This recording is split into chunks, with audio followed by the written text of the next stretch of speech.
keessattuu dhalattee guddatte jiruu baadiyyaadhaa hin beektu waan taate. Magaalaa keessattuu dhalattee guddatte jiruu baadiyyaadhaa hin beektu waan taate. Bineensa garaatu oduudhaan baratte jaldeessaa fi leenca addaan baaftu beekte. Jaldeessaa fi leenca addaan baaftu beekte.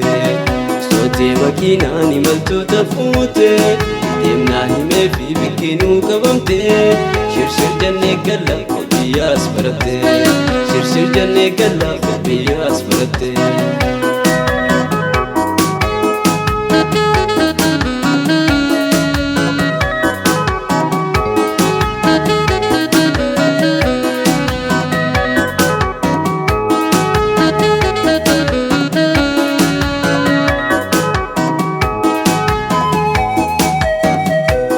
Midhaan adda addaa kan jiraattu nyaatte boqqolloo fi shingaa kunitaaf jette.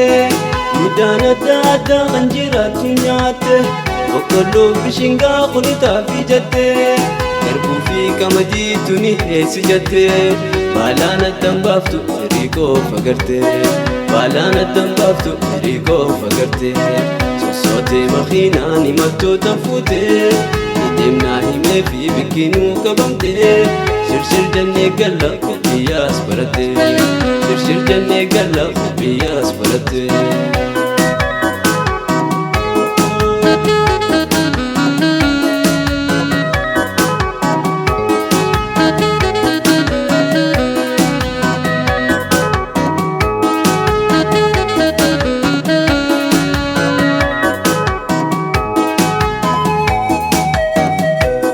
Malkabdiinaa wajjin amna dheertuu deemte masnoo ooluyyaatu sirra tarkaanfatte.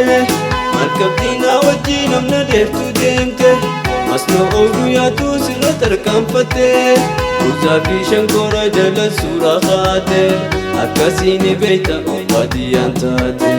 Akkasiin beekta baadiyyaan taate.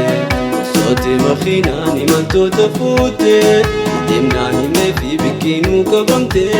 Shirshir jannee galla qophiyaas baratte.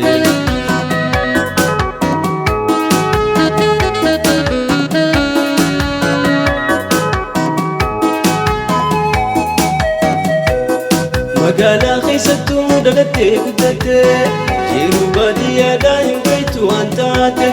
Magaalaa keessattuu dhalattee guddatte jiruu baadiyyaadhaa hin beektu waan taate.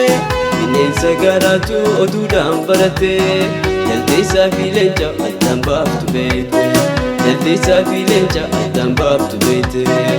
Sootee makiinaan imaltoota fuute deemnaa himee fi biqiluu qabamte. Shirshir jannee galla qophiyaas baratte. Shirshir jannee galla qophiyaas baratte.